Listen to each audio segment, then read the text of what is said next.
Assalamualaikum warahmatullahi wabarakatuh. Pertama sekali, tidak lupa kita mengucapkan puja puji syukur kita kehadirat Allah Subhanahu wa Ta'ala, dan salawat dan salam selalu tersanjung tinggikan kepada baginda Nabi Muhammad Sallallahu Alaihi Wasallam. Dan pada kesempatan kali ini, saya akan mempresentasikan sebuah materi dari ruang lingkup manajemen internasional. Mengapa manajemen keuangan internasional penting? Karena kita hidup di era di mana perekonomian global saat ini menjadi sangat terintegrasi. Adapun penyebab terintegrasi, liberalisasi perdagangan internasional dan investasi, dan selanjutnya kemajuan teknologi, telekomunikasi, dan transportasi yang sangat cepat. Perekonomian dunia menjadi jauh lebih terintegrasi. Apa yang membuat keuangan internasional begitu spesial?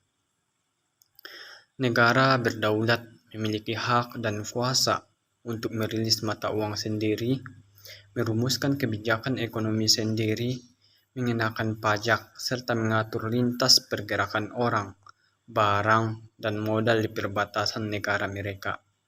Ada 3 hal utama yang membedakan keuangan internasional dengan keuangan domestik, yaitu risiko kurs mata uang asing, risiko politik, ketidaksempurnaan pasar, serta perluasan kesempatan. Mari kita membahas tentang risiko kurs mata uang asing. Sejak kebijakan kurs tetap atau fixed rate pada awal tahun 1970-an ditinggalkan, dunia menganut kurs mengambang atau floating rate dan membuat nilai tukar mata uang antar negara berfluktuasi dengan cepat dan semakin sulit untuk diprediksi secara pasti. Implikasi bagi perusahaan Indonesia berupa hutang dalam US dollar ketika dirupiahkan bisa memberatkan rasio kesehatan hutang perusahaan. Impor bahan baku dalam GPY ketika dirupiahkan bisa membebani HPP dan perusahaan harus menaikkan harga jual produknya di pasar Indonesia. Dan untuk hal itu kita harus mencari solusi, dan solusinya adalah menjalankan praktik lindung nilai atau hedging. Selanjutnya kita akan membahas tentang risiko politik. Perubahan yang tidak terduga dalam peraturan pajak hingga pengambil alihan langsung atas aset yang dimiliki oleh asing. Risiko politik muncul dari kenyataan bahwa negara yang berdaulat dapat mengubah aturan main, dan pihak yang terpengaruh bisa jadi tidak memiliki jalan lain yang efektif. Para EMC dan investor internasional harus sadar bahwa akan risiko ini.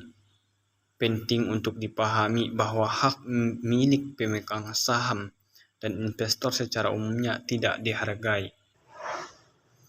Risiko ketidaksempurnaan pasar, hambatan hukum, biaya transaksi, biaya transportasi yang sangat besar, informasi asimetris, dan perpajakan yang bersifat diskriminatif akan mendorong EMC untuk menempatkan produksinya atau barang atau jasa di luar negeri. Contoh, Honda membuka pabrik produksinya di Amerika Serikat alih-alih mengekspor untuk menghindari hambatan perdagangan internasional.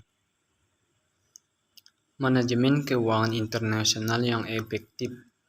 Manajemen keuangan EMC harus mempelajari bagaimana mengelola risiko kurs mata uang asing dan politik dengan menggunakan alat dan instrumen yang tepat, menghadapi dan mengambil manfaat dari ketidaksempurnaan pasar, serta mengambil manfaat dari perluasan kesempatan investasi dan pendanaan. Dengan demikian, manajer keuangan dapat berkontribusi pada maksimalisasi kekayaan pemegang saham atau shareholder wealth maximization, yang merupakan tujuan akhir manajemen keuangan internasional. Selanjutnya kita akan membahas tentang tren globalisasi. Munculnya pasar keuangan global, munculnya euro sebagai mata uang global, krisis utang Eropa 2010, liberalisasi perdagangan dan interaksi ekonomi yang berkelanjutan, privatisasi skala besar dari perusahaan-perusahaan milik negara, dan krisis keuangan global 2028 sampai 2029. Munculnya pasar keuangan global. Jepang menderegulasi pasar falasnya pada tahun 1980 dan Tokyo Stock Exchange diakui sebagai anggota sejumlah terbatas perusahaan pialang asing. London Stock Exchange 1986 menghapus komisi tetap pialang dan memisahkan order taking function dengan market making function.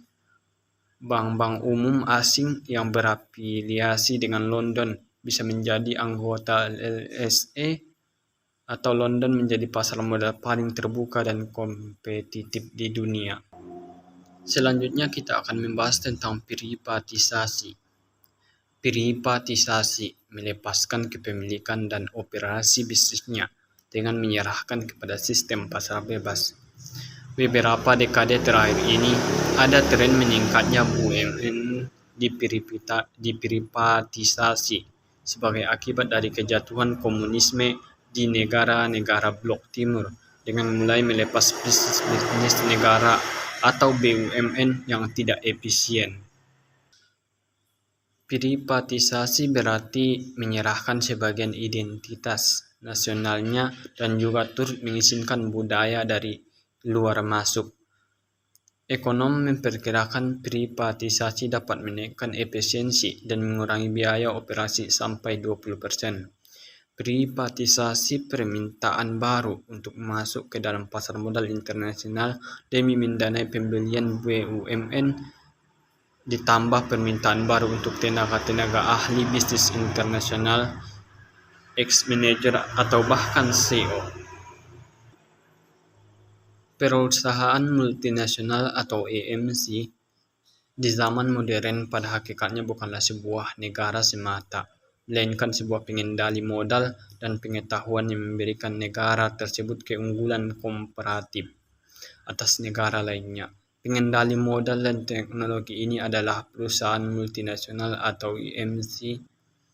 EMC adalah sebuah perusahaan berbentuk badan hukum di suatu negara dan memiliki kegiatan produksi dan penjualan beberapa di negara lainnya. Perusahaan multinasional atau EMC adalah outsourcer, adalah menggunakan sumber daya dari pihak eksternal perusahaan, baik sumber daya alam atau sumber daya manusia atau dua-duanya. Contoh, Microsoft menggunakan opsi outsource ke Plextronics untuk memproduksi konsol game Xbox-nya. Alasannya, Plextronics memiliki keunggulan kompetitif dari segi produksi dan logistik, serta biaya tenaga kerja yang murah dari Tiongkok.